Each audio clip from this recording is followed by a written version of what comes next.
Good evening. Sorry, right over here. Good evening and welcome to this public talk with Mingyur Rinpoche and Dr. Richie Davidson. I'd like to ask you to take a moment to silence your cell phones. And then please, when the talk is over, the book signing will commence. And I'd like to ask you to exit out the doors that you came in, and we will lead you to the book signing area. And now, Cortland Dahl will give an introduction of the presenters. Thank you, Ryan. Welcome, everyone. It is a great honor to have you here, and a great honor to have these remarkable individuals here with us this evening. I thought I'd take just a few minutes to give a brief introduction. I have a feeling that most of you know of both, if not at least one of these two people. So, on their own, they both have led extraordinary lives and have made a remarkable impact on the world.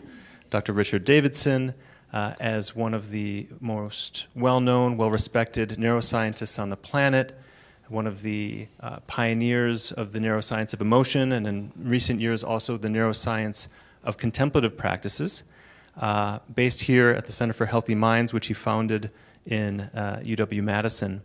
And in addition to this work scientifically, has been an integral part of bridging the worlds of contemplative practices, spirituality, and modern science, which is now, we're seeing the effects of this with the permeation of meditation and mindfulness into all sectors of our society.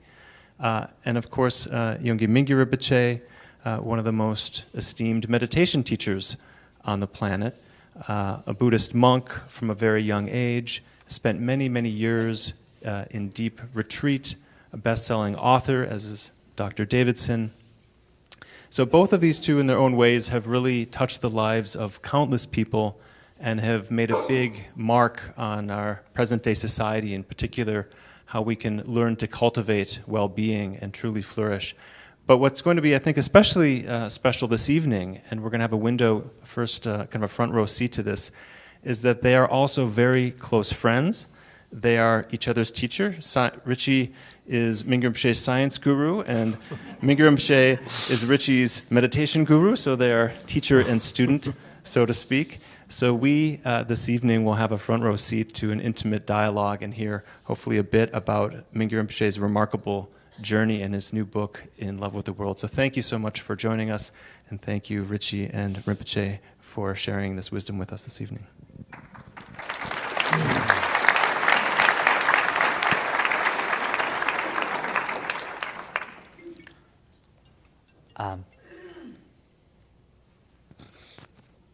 So, welcome everyone. Can you hear me? No? Oops. Better? Yes. First, I would like to lead a small meditation practice. But this meditation practice has two steps. So the real meditation is comes in the end. So this one is kind of like preparation for meditation, and the real meditation comes with a big secret. So I will not tell you the secret now. So this meditation is about not meditation yet. I mean, it will be. So it is about the Bardo meditation. So what is the meaning of Bardo? Bardo meaning in between or intermediate. So in our life, we have a lot of kind of like moment, in between moment. So these in between moments are the really precious. A lot of insights comes from this in between moment. A lot of learning. A lot of kind of like the wisdoms. So actually these moments are with us all the time. So I almost my book title is Dying Every Day. But the publisher don't like,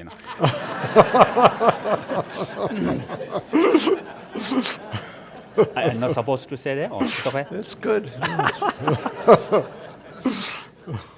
So how to embrace this moment? We need to learn how to be. This is really important, the practice of how to be. So that's the meditation practice, what we call open awareness meditation. So I will teach you that. But for this meditation has 2 steps, right? Anybody knows about this meditation? Raise your hand. Not many people. Good. So you don't know the secret. Good. So this is 2 steps. The first is just, I will teach you how to relax. How to, you don't have to meditate. Even you don't know how to meditation, let go of meditation now. So how to relax? Actually, you are doing this in everyday life. Around 5 p.m., you finish your job, your work, and you go back to your home, and you sit on the big chair. You do like that, right? So that's how we're going to rest. Just be. And when you be, it doesn't matter what thought comes. Normally when you rest, a lot of thought pop up. When you're busy in your daily life, you don't see much. But when you rest, and then image comes, voice comes, pizza comes. Bala bala bala, yada yada comes. It's okay. Let them come, let them go, just be. Happy, okay, not happy, okay. Rest, okay, no rest, okay, also okay. Okay? Be okay, cannot be, also okay. So you just be that you're allowed that cannot be also. So if you allow that you cannot be, that means you're really being. Okay, we will do this together, okay? Just simple practice. And I like you to breathe. Take one deep breathing. Breathe or breathing? Breath. Breath. Deep breath. Sorry. So how to do that? Like deep breath like this. Hold for 10 seconds. And then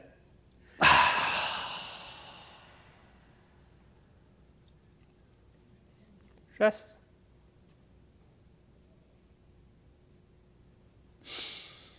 Now breathe again and normal breath. Okay? So when you rest in between the breath,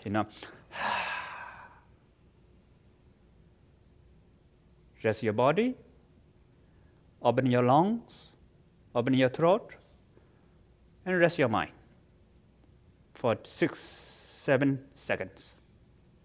Okay, so now together. So please keep your spine loosely straight, and you can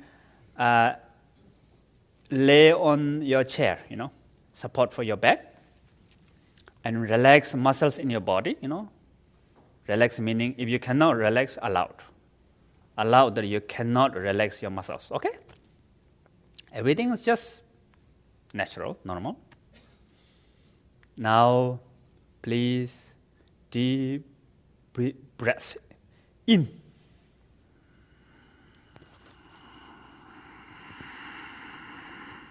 Hold your breath, 10 seconds.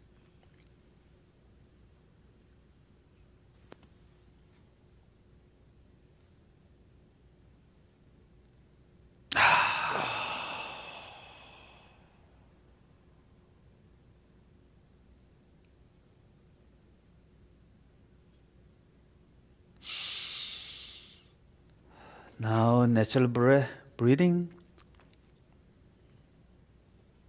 Continue to just be.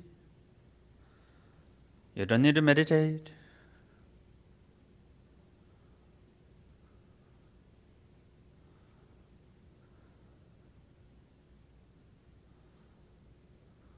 Now again, deep breath in.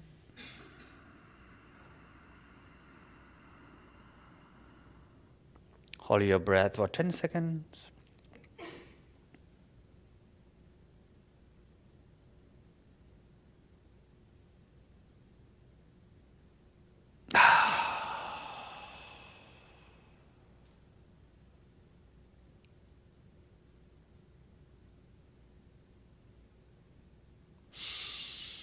Now natural breathing.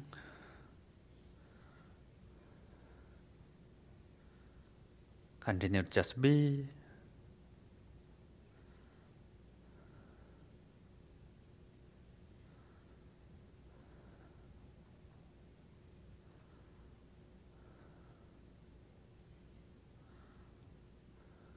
Okay.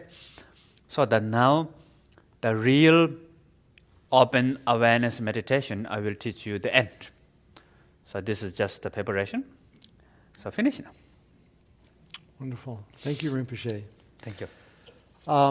We are here to have a dialogue about this really extraordinary book that is not titled Dying Every Day, but has a really wonderful, delicious title, In Love with the World. How many of you, by curiosity, have already read this book? Wow. Quite a few already. Okay. Those of you who have not are in for a real treat. When I first read this manuscript quite a number of months ago, I did not want to finish it, and I actually kept the last few pages for a while because I didn't want to give it up. It was so good, and every page has gems.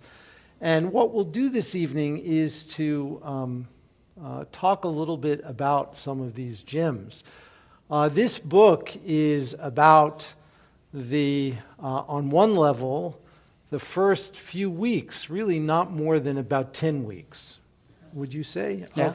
Of a retreat that Rinpoche embarked on that occurred over the course of about 4.5 years.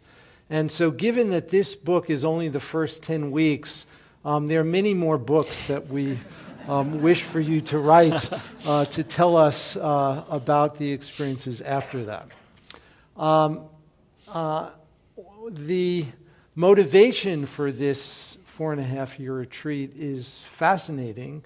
And I wonder, Rinpoche, if we can begin by sharing a little bit about what your life was like before you went on retreat, the kind of environment you grew up in, the privilege in many ways that that was part of your family, and the motivation for just letting all of that go, Right. and for embarking upon what I think all of us would agree is an extraordinarily courageous journey.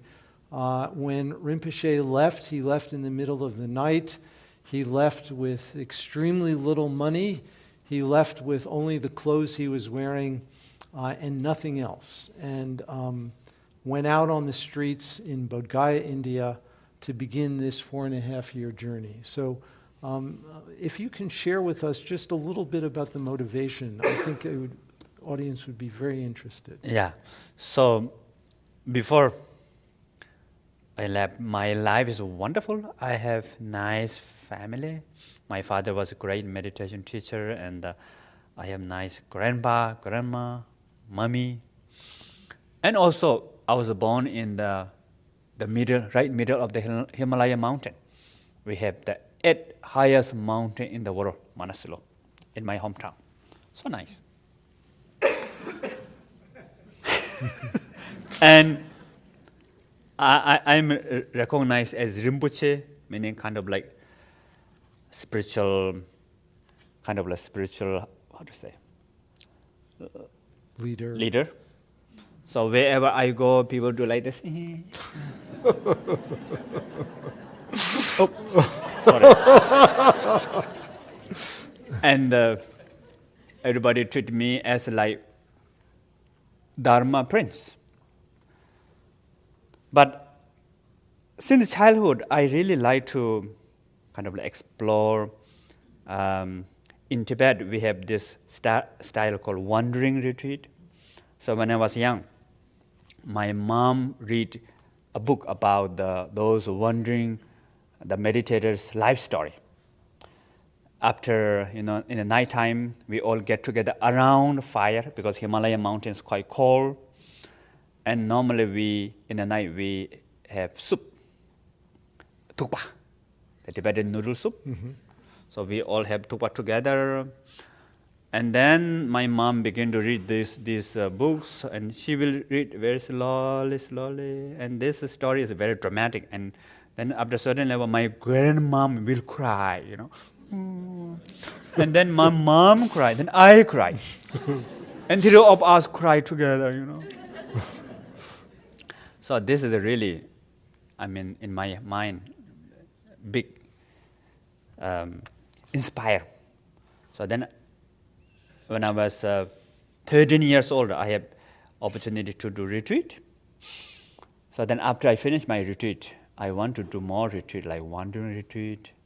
And I asked my father. My father said, study more. Then I studied the traditional stuff for 9 years. After that, I want to go to retreat, but delay. And until 2011, I made it. I'd like to just read a couple of passages from the beginning of the book, and perhaps you can share a little bit about this. And you can see we'll never get through all of it, but practically one on every page. I told Richie, now Richie knows my book better than me. So you say Tibetans have an expression for deliberately increasing the challenges of maintaining a steady mind, adding wood to the fire. Can you say a little bit about what adding wood to the fire is, and also what's the relevance for ordinary people like us? Right. How can we add wood to our fire? Yeah. So in the meditation practice, so first you have to learn meditation with the simple steps of meditation in the right environment, like a little bit not chaotic environment, As you develop more about the meditation experience, then you go out, apply in everyday life, especially when you're facing challenge with a difficult situation, difficult environment. And when you face the difficult situation, difficult environment, there's a bardo comes. There's a gap. Maybe when you become 18 years old, you leave your family, big bardo, big gap. So that's a great opportunity to grow yourself, learn, great insight. Or when you break up, great opportunity. I don't mean you should break up, Or lost job, or you go out of your comfort zone. Mm-hmm. So these things are, I think, in the modern time, it's already there in part of our life. Mm-hmm. We should utilize with the meditation. So this is how to practice adding wood to the fire. You don't have to go to Himalayan mountain, Wonderful. Thank you, Rinpoche. So another passage, I had attained skills in recognizing awareness within monastic enclosures and shrine rooms and on my meditation mat, always within my comfort zone, as you were saying, and always near disciples and attendants. Even though I had been meditating for my entire life and had spent many years in Buddhist monasteries, I was now starting out on a different kind of retreat. My titles and roles would get tossed onto the pyre. I would burn up the coarse, outer social projections and strategies in order to be free, not of life, but for life, for living every day with a newly born engagement and whatever would arise. So I love the language here of just tossing onto the pyre our titles and roles and privileges. And And you are so extraordinarily honest in this book about how it was, particularly at the beginning. And I wonder if you can share with us a little bit about the beginning of tossing away this and, Right. and how easy or difficult that was. Yeah. So normally what I call, although I've been meditating for a long time, but then there's a lot of me's developed. So I am the meditation teacher. I am the abbot of the monastery. I am the author of the best-selling book, and I have, I'm responsible for many centers, and then there's a lot of students. So it's become like cocoon, circle and circle and circle. So I thought,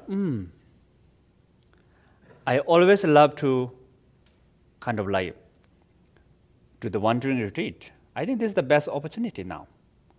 So that's one of the motivation that I want to go out of my comfort zone and my cocoon, the bubble, and then experience life out there. So I've been preparing this for many years before. Okay, I really want to go out there on the street. But then when I really go out of my monastery, I have big bardo, The moment when I go out of the main gate, my mind becomes like, almost like, is that real or dream? What happened? So then after that, I end up in the train station, the normal third class. And I never been like that kind of train before. And when I almost entered the train, I was waiting. Many people coming out. So I thought, let them come out. I was waiting. And suddenly somebody pushed behind me. Boom. So like this. And I almost in, but then I cannot go in. And what happened? I have small backpack. So when I look, in between me and my backpack, there are two persons there, So then the train ride from Bodh Gaya to Varanasi was really, really amazing. I didn't count that journey because I just think on go the street. I never think of going like that kind of train before. So there's a lot of experience I wrote in the book, and that experience really, really helped to connect with my meditation practice. Yeah, at one point early in the book, you noted that you knew that you can just make one phone call and end all of this. Yeah. And so I wonder if you can share was there a struggle with knowing that you can terminate this instantaneously if you needed to? Yeah, so then I arrived at the Varanasi train station. I stay just on the ground, So I don't have any plan. I don't know where to go. And there's a small bookshop there, and I pick up the map of India, a small book. So I look, where should I go, And I found nearby there Kushinagar, another holy place, the holy place of Buddhism. I thought I want to go there. So then eventually I bought another ticket, Jaluwala, it's only few rupees, and I eventually end up in Kushinagar. So I have still few thousand rupees, Indian rupees. Which is about less than $100. Yeah, somewhere like that. So I rent one dharamsala, what they call dharamsala, like guest house, very simple. Hostel. Hostel, yeah. Yeah. So, and then I thought, this is the preparation to go on street. After 3 weeks later, all my money is gone. Now I have to stay on the street. So there's one stupa, outside stupa, there's a wall and a little bit empty platform there, trees and small Hindu temple. So I stay there. So the first night was amazing, look around, very dirty, a lot of dogs around there, mosquitoes. I thought, why I'm here? I'm not belong here. Should I go back? And I beg food. And then because of this food, I think not so clean, I have diarrhea next day.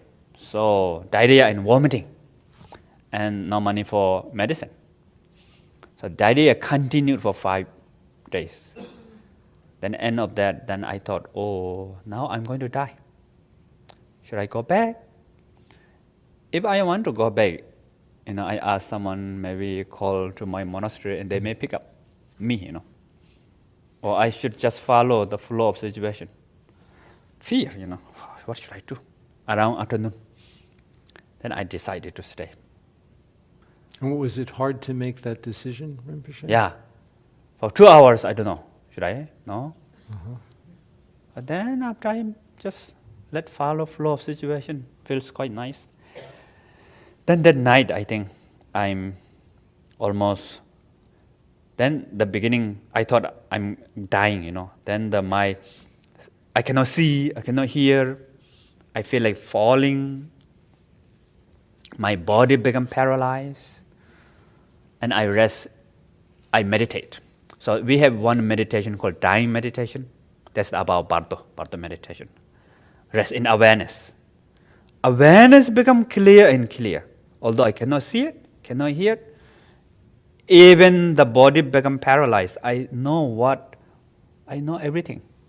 I feel like I know everything inside and outside. There's no difference.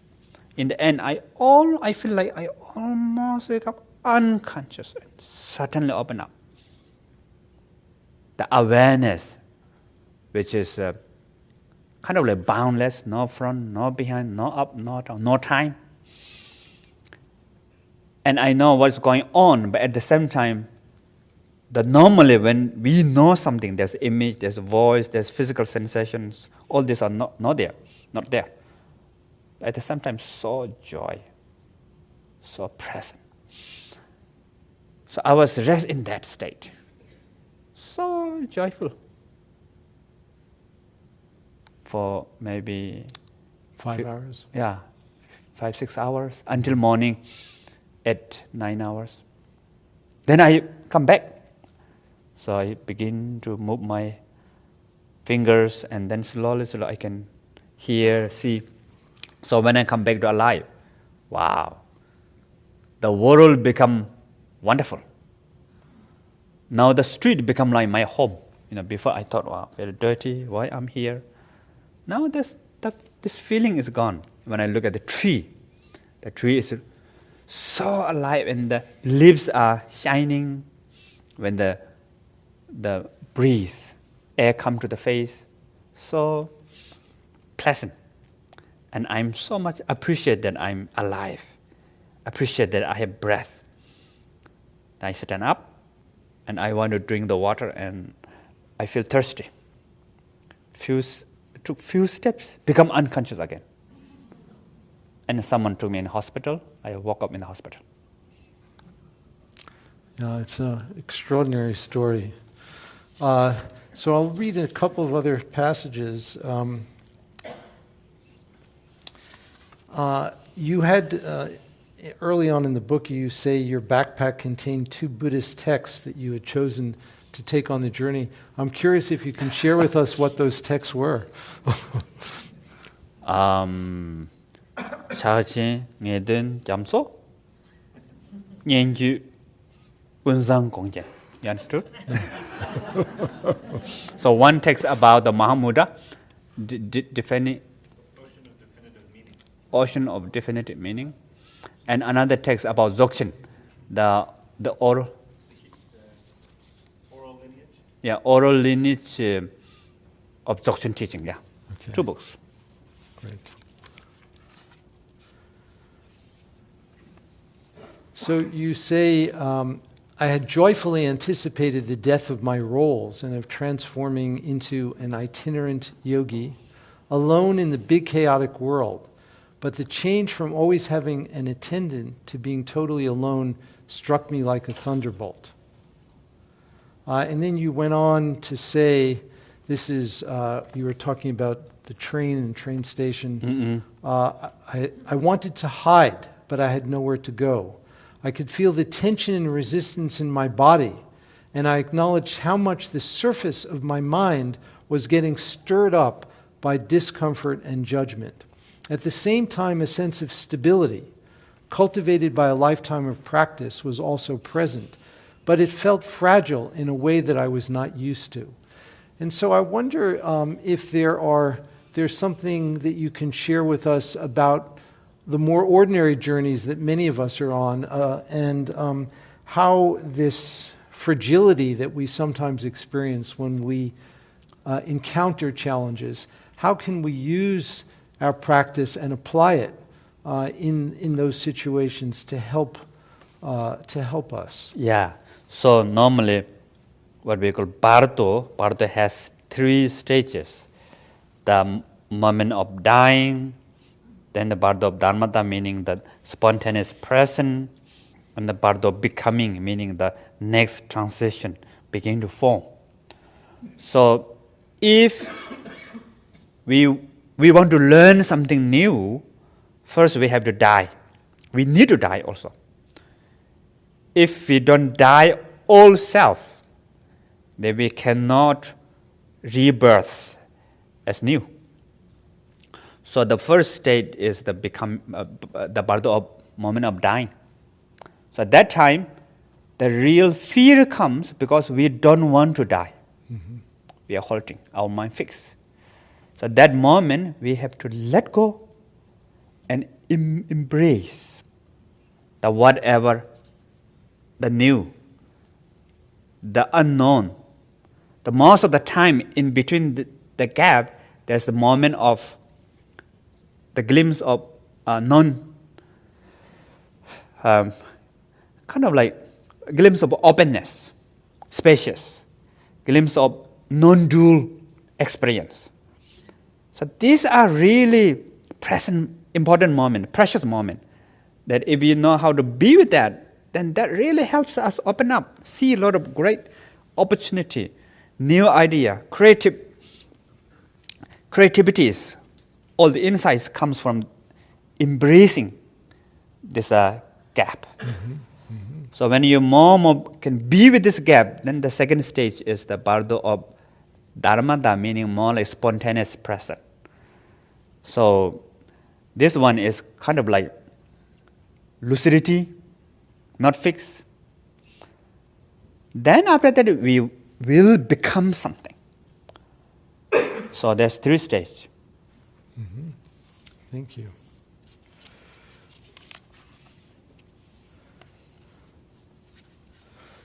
One of the titles of one chapter is, which you've talked a little bit about already, is Born with a Silver Spoon, which I love. And I'd like to just read a passage from this chapter.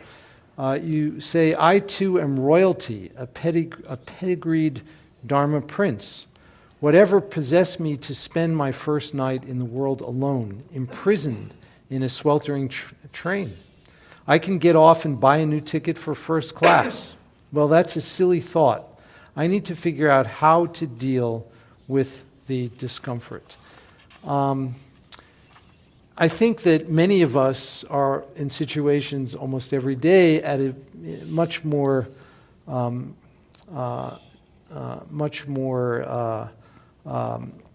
timid level or less intense level of having to deal with our discomfort. And so can you share a little bit of practical advice to us for dealing with discomfort when it arises in these kinds of situations? Yeah. So I think the whenever we feel something, obstacle, problem, feeling of discomfort, that's the where we learn the most, we grow the most. So when you look at the history, when you look at the great inventor or those who had great insight. First, they had a lot of obstacles, some problem. Then they gained those knowledge. So I think it's important is we should take it as friend, all this discomfort, all the obstacles, whatever we face, and learn and take it as learning process, take it as to grow yourself. So that's I think we need to change the perspective. Mm-hmm. There's nothing which is real obstacle if you know how to learn from that, how to grow from that. So in a way, obstacle is the best causes for opportunity. Mm-hmm. Mm-hmm. But of course, it doesn't work. Like if you're going somewhere, when I was young, my father told me that if you're going somewhere, if you reach that end, what you should do is first take out your backpack and throw. So once your backpack other side of the wall, then you will cross. But you may not cross the right, like jump like this way. There's many different ways. You can find somehow. So this is, I think, really important to change perspective. And the second thing is to be with this feeling. We have this meditation practice. So the essence of meditation is what we call awareness. Awareness meaning knowing, right? Knows what you're thinking, what you're feeling, what you're doing. Can you see my hand? Yes. So that's the awareness. When your eyes seeing my hand, at the same time your mind knows my hand, right? So that's all, very easy.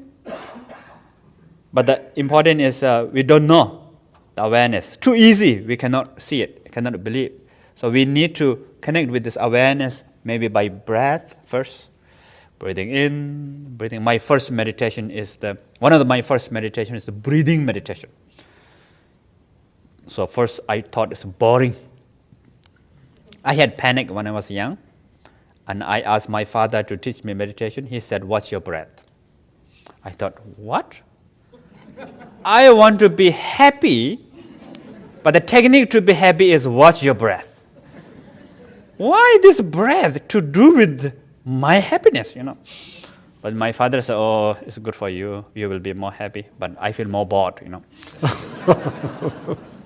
But eventually, you can watch your discomfort feeling.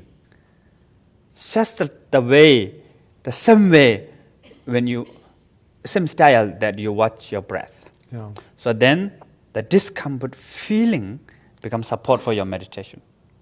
So there's actually research which shows that that some level of adversity actually promotes resilience. So we can't really cultivate resilience unless we have some discomfort. So I think there's some similarity. What we call, if you see the river, you're out of river. So if you see do you have river here? No. We have lakes. Lake. So we have river too. Wisconsin River. Wisconsin River, yeah. Yes. Yahara River, yes, thank you. Yahara, yeah. So if you see the Yahara River, you're out of river, right? So when you see the river, it doesn't matter what kind of river it is. Dirty river, clean river, turbulent, has a lot of turbulence, or calm. But if you fall in the river, then you should have calm, nice temperature, clean river. You don't want to fall into the dirty river. So same thing, if you see the discomfort, whatever feeling, you don't need to stop the feeling. But if you watch, you're out of feeling. Good, thank you.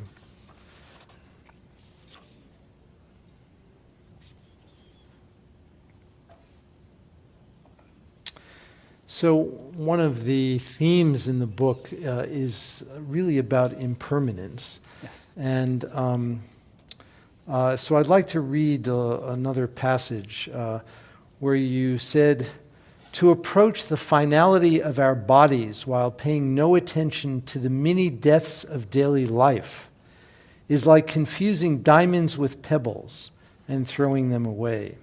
Nothing endures but change, and accepting this has the potential to transform the dread of dying into joyful living.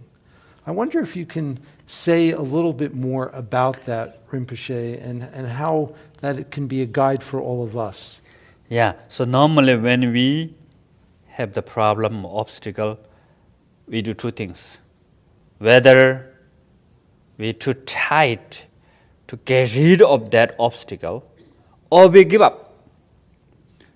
So, too tight, too loose. I think it's the problem. Maybe I will show you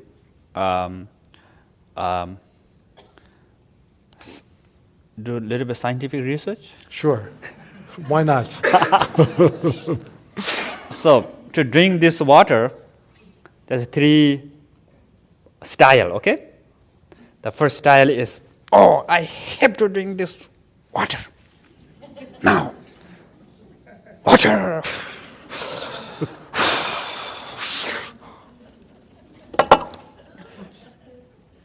Yeah. So that's the first style. Second style is, gosh, there's a water. Yeah, I need to drink this water. Tomorrow. Tomorrow. Oops. Yeah, drink water. What is this? Candy. Yeah. So that's second style. Third style is relax your hand and grab the cup or glass, right? And you can drink water, you know. So which one is better? So how many of you like the first one? The second one? Third one? You like third one? But you like, it doesn't mean you do, right? So what we call, don't give up, but letting go in your life. Letting go meaning accepting impermanent. Accepting life is like stock market, go up and down. Life is like wave of the ocean, go up and down. That's what it is, impermanent. But stock market go up and down, it's good, right? Because stock market go up and down, you make money. If the stock market gets flat, you cannot play. There's no business. The ocean go up and down. That's why beach is nice, colorful, right? You can play with it. So the impermanence of life is like our life is up and down, and we are up and down, and actually we are dying every day. But we want to accept that. But accepting is not giving up. But at the same time, try your best to use your knowledge, wisdom, capability, skills. We all have this great insight, what we call basic innate goodness. Mm-hmm. You have research about that, right? Yes, yes. So we have great capacity to transform obstacle to opportunity. Rinpoche, one theme that is in this book is that as all of these extraordinary experiences are transpiring, you're continuously asking yourself, who is it that's having these experiences? And I'd like to read one passage from early on which begins to ask this question. You said, I did not want these unblessed strangers with their torn clothes and matted, lice-crawling hair to fall against me every time the train lurched. Yes, I aspired to be a happy yogi in all situations, but these crying babies and the stench of the overflowing toilets, who am I now? Who allowed these prickly eye, ear, smell, touch sensations to spin a web that is leaving me diminished, irritable, and alone? And so this is one of many places where you're asking, who is this? Who am I that's having these experiences? Yep. Yeah. And of course, this goes to the root of so much in your tradition. and this kind of inquiry Right. into our mind. Yeah. And I wonder if you can share with us about what the nature of this inquiry is and why it's so important, Yeah. and how it could be a helpful vehicle for relieving suffering. Yeah. So, as I mentioned before, there's a lot of me's in me, and these me is become stronger and more sensitive and more delicate. So normally we all have many layers of me. So normally what we call there's three, yeah. Three me's: unhealthy sense of me, healthy sense of me, luminous me. So the unhealthy sense of me is very sensitive, black and white, very narrow. It's easy to cry, easy to disappear, easy to froze, easy to explore, right? So maybe if you go out, someone asks, hello, how are you? You say, I'm fine, but inside you're crying. So when I in the train, this me is begin to cry, Why I'm here? What all this about? Very dirty. Nobody does me like this. So then I have this, I practice this to observe. So normally what we call how to work with this unhealthy sense of me. You cannot fight with that. If you fight, okay, you, me, you are unhealthy, I'm not going to help you. Become bigger, unhealthy sense of me, stronger. But if you believe that unhealthy sense of me, yes, sir, then it become your crazy boss. So what we have to do is we have to make friends and just say hi and to face it. So the practice of that is begin is ask, who am I? So that's from the cognitive level, and from the meditative level, just be aware of that. Maybe we can try. Do you want to try? Yes. Everybody has the sense of me? Yes or no? Yes, raise your hand. Great. So now you don't have to do anything. Don't change that. Don't stop that. Don't increase that. Just feel that feeling, sense of me. Just to be aware of feeling of me, okay? Now, please close your eyes and relax your body, muscles in your body. And now, just simply to be aware of sense of me.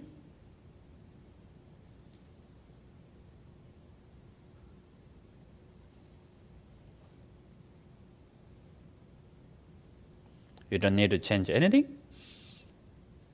You don't need to push away that feeling. You don't need to create this feeling.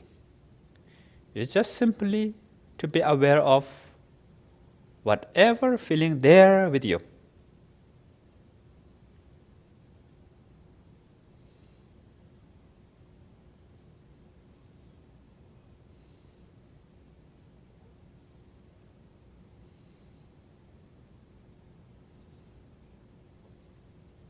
Okay, how was it?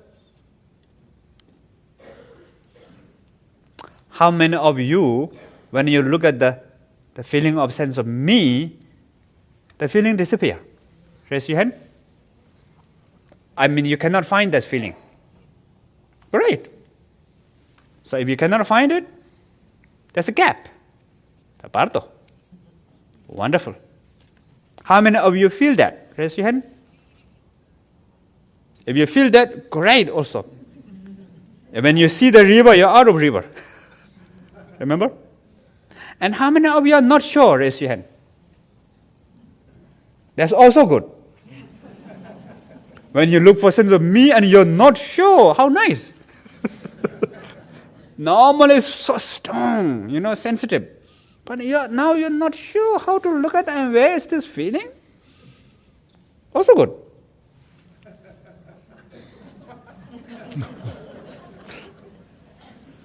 I'd like to read another passage that I think is so usefully applicative to our everyday lives.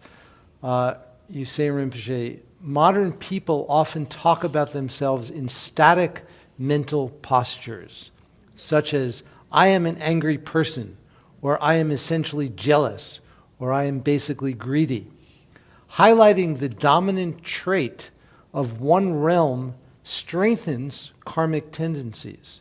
By funneling our immense complexity into a reductive profile, we become tricked into thinking that we know ourselves, while missing most of what is there to know.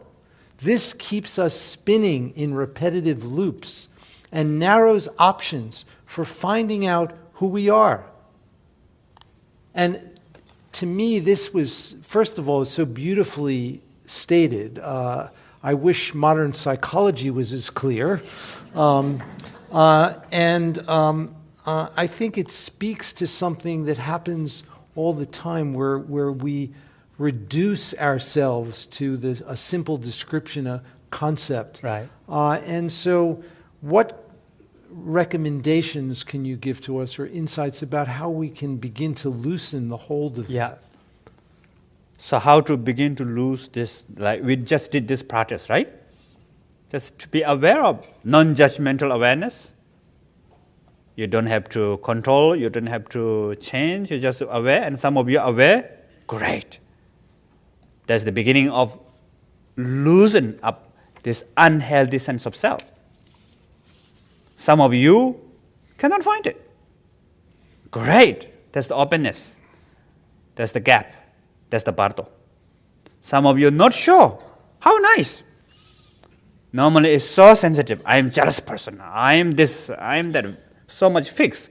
But now, where,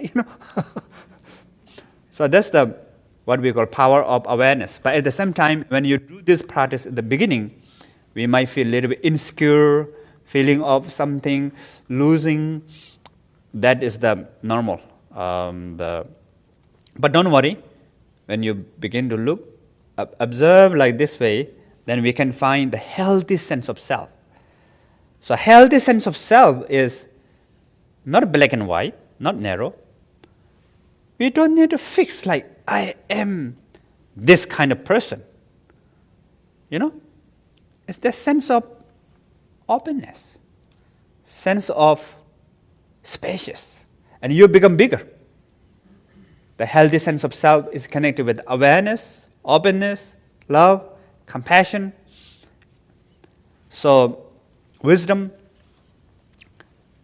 and these all are awareness, compassion, wisdom, skills, capability are within us. That's our fundamental nature. But of course, at the beginning, we don't believe that, right? Me too. First time when my father told me, wow, you have this wonderful nature. I thought he's just saying that, Being a good father. Pardon? Being a good father. Yeah. Just make me feel happy, I thought. But then later, when we practice again, we can discover. So maybe I will do one another example. So do you know what is this? Watch. So if you have best watch in the world with you, but if you, maybe I will ask you one question first. What is the quality of watch?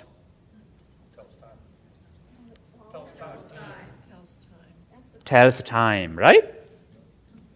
So watch, the main quality of watch is it tells time. If you have best watch in the world, but you don't know your own watch, can watch tell you time? Cannot tell you time, right? Although watch has capacity to tell you time. So this our potential, the wisdom within us is just like watch. You need to recognize it. So once you recognize your own watch, then watch can tell you time. But it doesn't mean you got new watch. Watch is there from beginning, but you are not recognize it. So all these great qualities within us, but we have to recognize. So that is the healthy sense of me. So that healthy sense of me is not black and white, not fixed. I'd like to read one other passage, which no need to comment on it, but just is such a... there are passages like this sprinkled throughout the book that are just so extraordinarily honest about what is occurring in your mind. You said, okay, so I was not my meditation, not my roles, not my special status. Who will get off this cot? The cot in the dormitory. Who is so stressed out in the waiting area? Where do paranoia and embarrassment reside? How do they arise?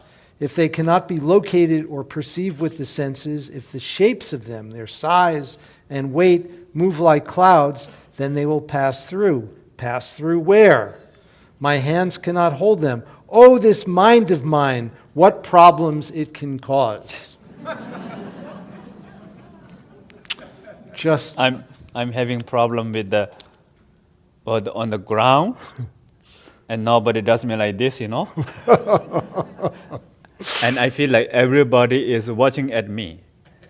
Actually, not many people watching at me. And there's some police are walking. I thought they're all watching at me,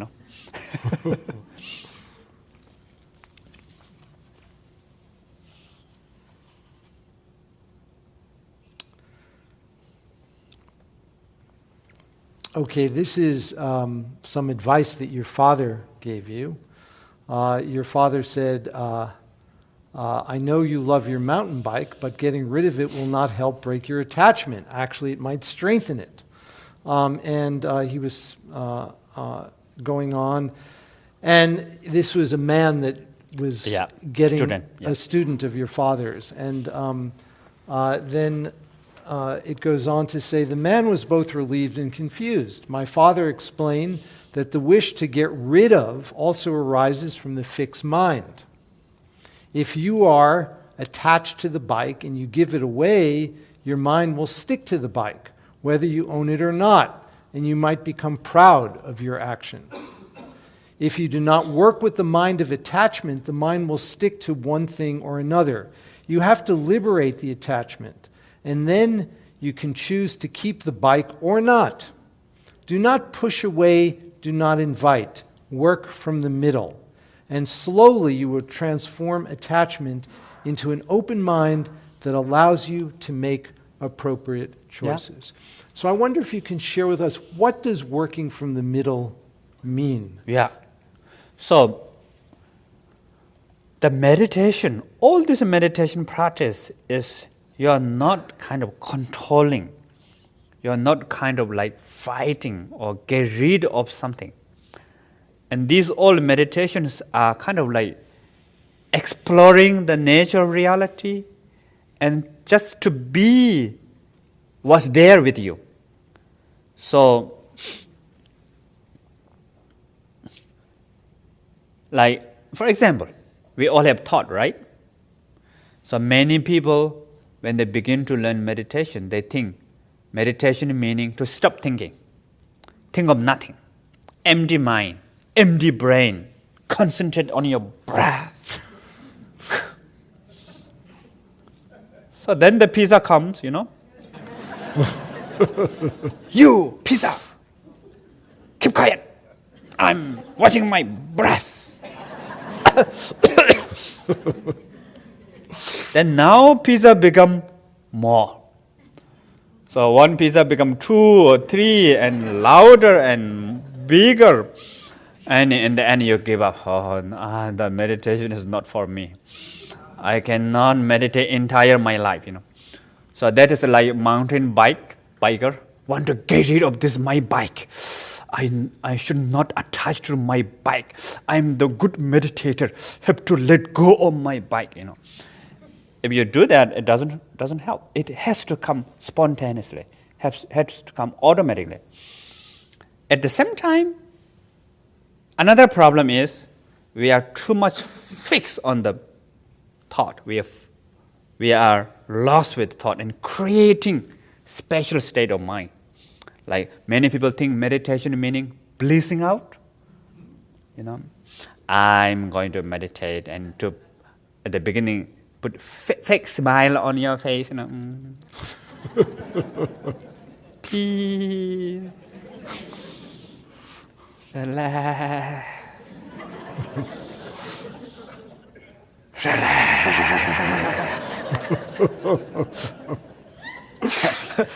when you say more relax and you tight more.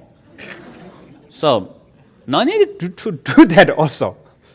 So it's just to be aware of your breath, and if the pizza comes, let pizza come. Let pizza come, let pizza go. The important thing is, if you not forget your breath, then if there's 10 pizza comes in your mind, welcome. The important is, don't forget your breath.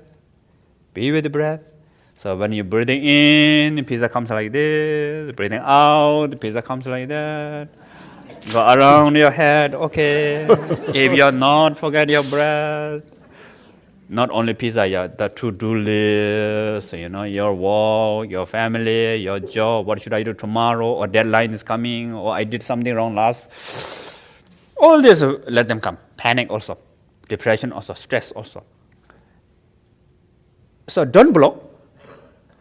But at the same time, no need to create any special state of mind, like peace or calm. Or if you look for peace, peace will say, I'm busy. You need to make appointment, And then I will see whether I will come or not. So, peace, joy, clarity, all these are what we call experience of meditation, not the essence of meditation. So do you remember what is the essence of meditation? Awareness. Huh? Awareness. Louder? Awareness. Oh, yeah. Very smart. Awareness. So awareness meaning knowing the breath. So as long as if you know your breath, clear, okay, not clear, okay. Your mind is clear, okay. Your mind is not clear, okay. Your mind is dull, it's okay. Your mind is fuzzy, it's okay. Your mind is happy, it's okay. If your mind is not happy, it's also okay. As long as if you just be aware of breath.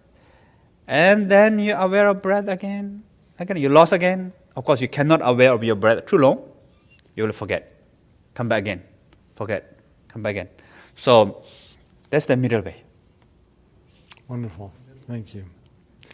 One of the topics which plays an important role in the book and also in the teachings in your tradition, Rinpoche, is understanding of dreams. We know when we dream, we can have a frightening dream, and if we have a frightening dream, our heart begins to beat more quickly, we begin to sweat, and yet there's nothing happening except in our own mind. I'd like to read a little passage about that, where you say, dreams are like every other aspect of our existence. They happen, we experience them, but they are not real. Their appearance is deceptive, and we easily recognize this non-real aspect of our dreams. This is why dreams are so valuable for understanding the emptiness aspect of reality. So I wonder if you can help us to really appreciate that more, and why are dreams so important in as an analogy for everyday life, for how we see everyday life? Yeah. So we have practice of we call the dream meditation. So the main practice of dream meditation is a lucid dream, to recognize dream as dream. So when you recognize dream as dream, then you are free. You know dream is not real, but at the same time, whatever the dream may not disappear. It's there, very colorful. You can eat pizza in the dream. And you have taste, You have smell, that the weight is there, but at the same time, if you know it's not real, what the fear, the unhealthy sense of self that I mentioned before, it doesn't work. So, self, your true self, reveal that time in the dream, if you know it's dreaming. So, for the dream meditation, to have lucid dream, and actually that really helps the daytime. Mm-hmm. So, whatever we experience, the purpose of insight meditation is to let go of the fixed mind, the grasping, what we call. But it doesn't mean you need to run away from the phenomena. You need to let go. So what we call let go of grasping for the glass. It doesn't mean you have to break the glass, You have to destroy the glass. But of course you need glass to drink water. But then the neurosis, the black and white mind, the sensitive mind involved with the glass, that need to let go. So this process of letting go that you're talking about, I'll read a little passage. You say it's not an overnight project. It is something that Take time. I wonder if you can share with us just some wisdom about the journey and how we can be patient and at the same time stay motivated to remain on the path. Yes. So of course, when you begin to have journey of this path, most people, we expected tomorrow there's a result, like immediate reward. Yes, and I'm always being asked what the shortest amount of meditation is that you can do for benefit.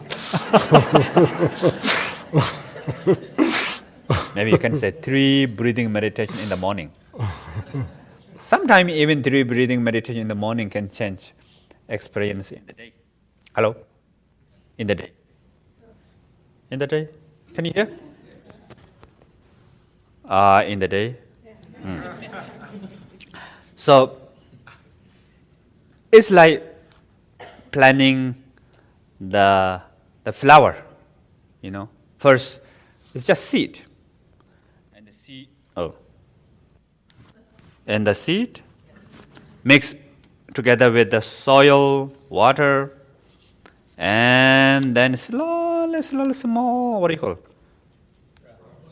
Sprout. And you have to wait again, and then it's grow. Then in the end, you have flower. So what we call, to practice meditation, also we have to find balance. Don't give up, but let go. Don't expect, I need to transform tomorrow. But if you don't transform tomorrow, don't give up. Slowly. There's one borderline example, should I say or no? Sure. No problem? No problem. You okay? We're among family. So in Tibet, what we call, to practice this journey is like all cow peeing. All cow pee little bit, throughout the day. Not finished.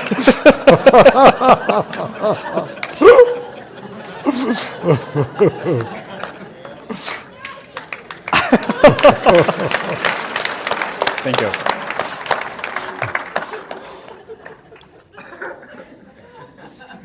How much time? Okay.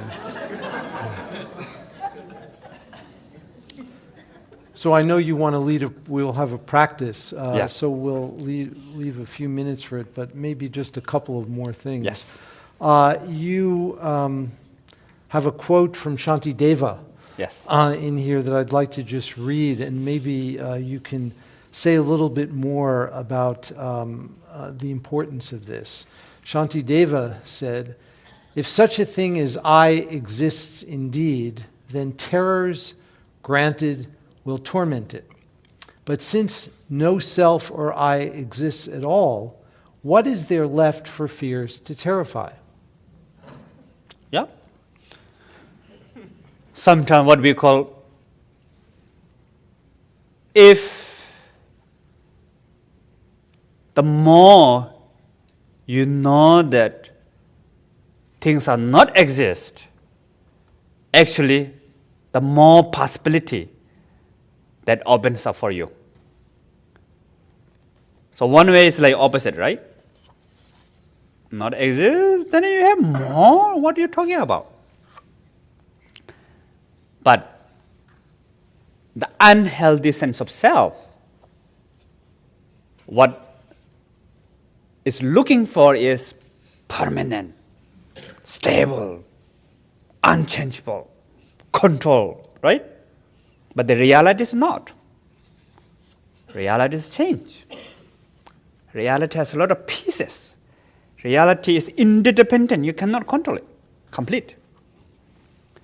So, the more you let go, but remember, letting go is not giving up. So you connect with your basic quality. If you learn life is interdependent, you can learn love. You will learn compassion. If you know life is changing, you will learn impermanent. You will have wisdom. So, and then you will become more successful in a way, more happy. If you want to have good result, you need to look for all these different pieces together. The pieces put together, wait for time to change. Then you have great achievement. So what we call, in order to grow this flower, there's a lot of cause condition, right? Water, soil, seed, fertilizer, oxygen, space, no obstacle, length of time, whatever necessary cause condition, all these pieces put together, interdependent, wait for time, you will have result. No one can control. Result always need to depend on the cause condition. So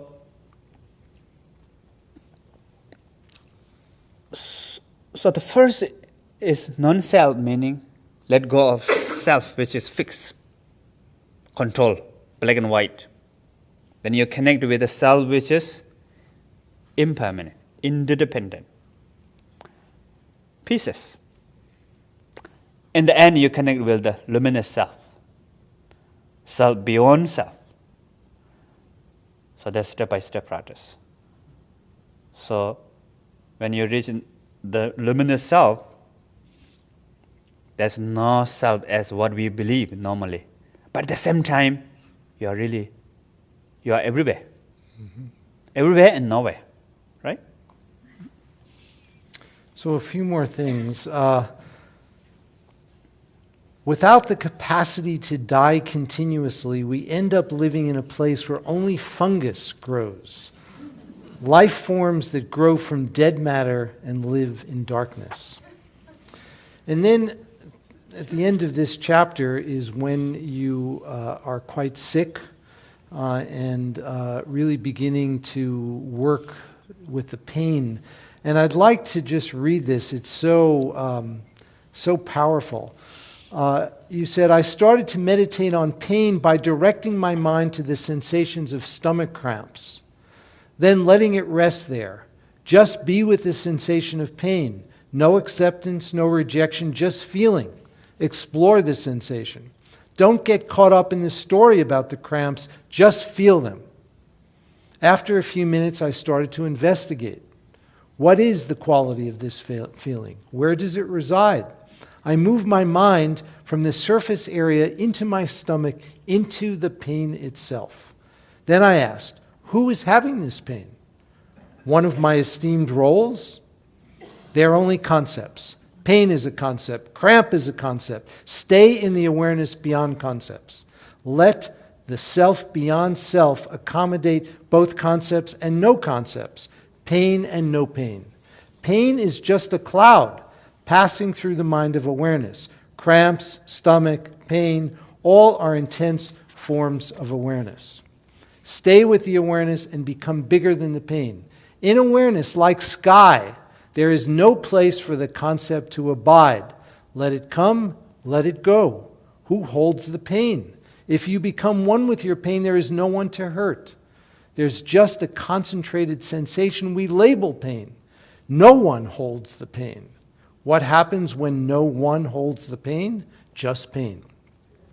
Actually, not even that, for pain itself is just a label. Feel the sensation beyond concept, yet present. Nothing extra. Experience it. Let it be. Wow, nice.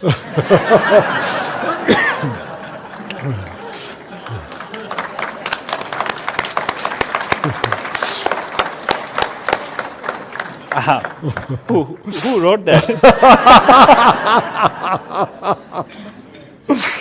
So we're coming to the close, and I wonder, Rinpoche, if you can lead us in the practice that you mentioned at the beginning. But maybe I'll just read one last thing before we get there, since this book is so delicious, really.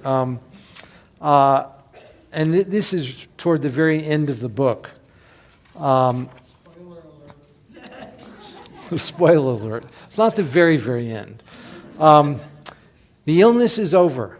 I had almost died, and it had set me free. Free from what? To die again and again. Free to live without fear of dying, without fear of living. Free to die every day. Free to live without embarrassment. I would no longer rely on enclosures, on shells, shields, attendants, and robes. I would accept the impermanence of death and of life. Thank you so much for this amazing book, Rinpoche, and Thank you. may Thank it you very benefit many beings. Thank you. Thank you very much.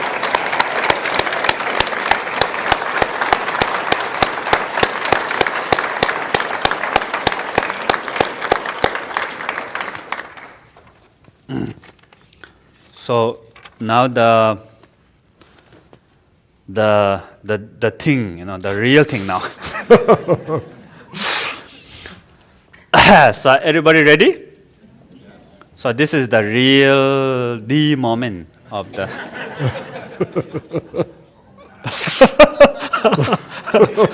the real practice of this book, essence of practice of this book, and the bardo, which is I told you, right?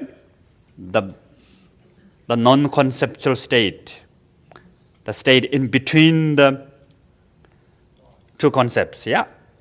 Space, real kind of like non-conceptual state of mind. So now we're going to practice that. But before practice this, you have to be really ready, So fasten seat belt. And let me ask you one more, are you ready? Yes. If ready, raise your hand. Okay. So, do you remember what we're going to learn? Yeah, open awareness, right? Sometimes what we call open present. So, let me see.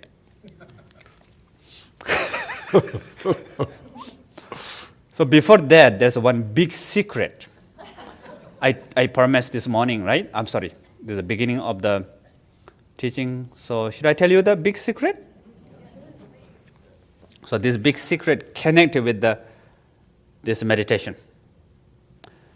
So if you know this big secret, you will know this second step, the open awareness meditation. So should I tell you or not? I'm still debating. Don't tell anybody, okay? Will you keep secret? Yes, raise your hand. No, raise your hand. Oh. But it is in the books. Okay, now I will tell you. The open awareness meditation is already done. Got it? Yes or no? Yes. How many yes? Yes. How many no? How many of you both? I will tell you more. The second step, open awareness to go beyond concept meditation is already finished. You already practice. You did it. Understand? No? Many of you shaking hand. No. Okay, I will tell you more. The beginning practice that you just be, right? That is the open awareness meditation. So, already practice it, and you already experience it. So, congratulations.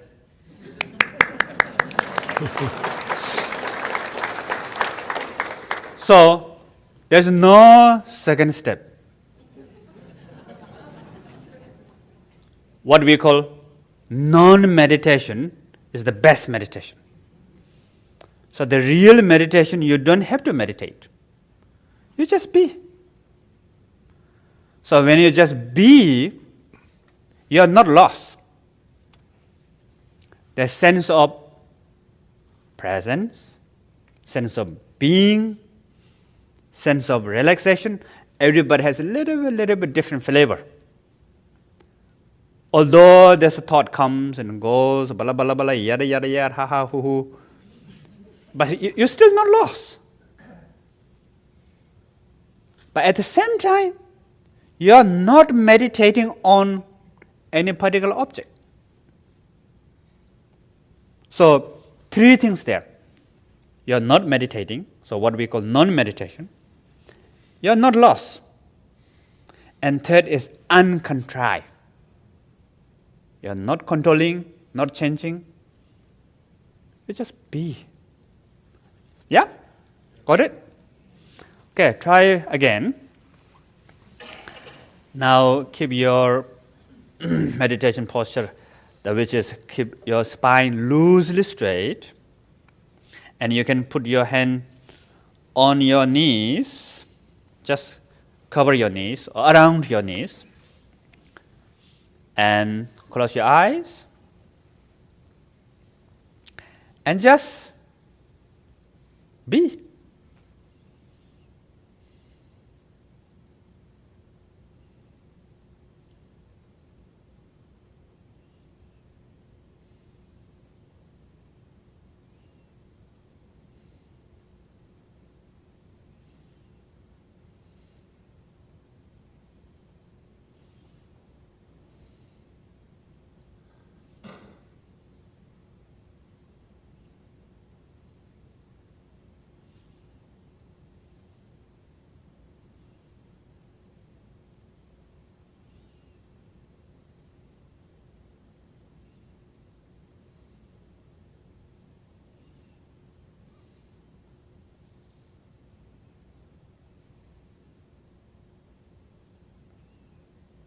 Now, please open your eyes and continue to be.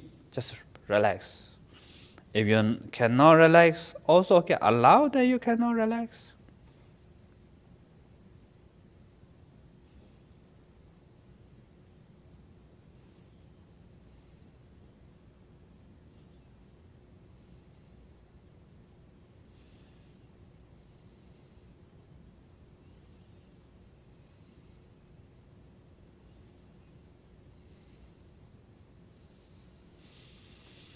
Okay.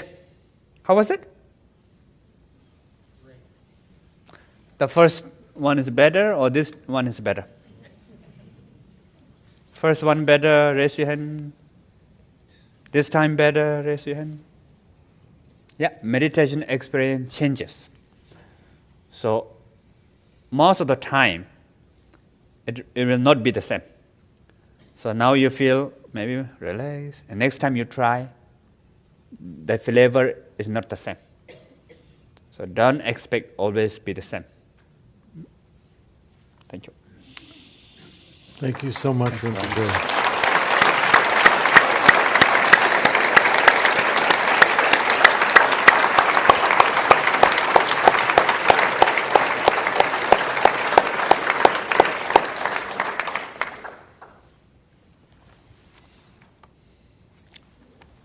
I'm not sure what happens now. Thank you. What happens now is Rinpoche is going to take a seat and get comfortable for the book signing period. I'm going to remind you to exit to your right and give Rinpoche a moment to get comfortable, and then we'll commence with the book signing. Thank you.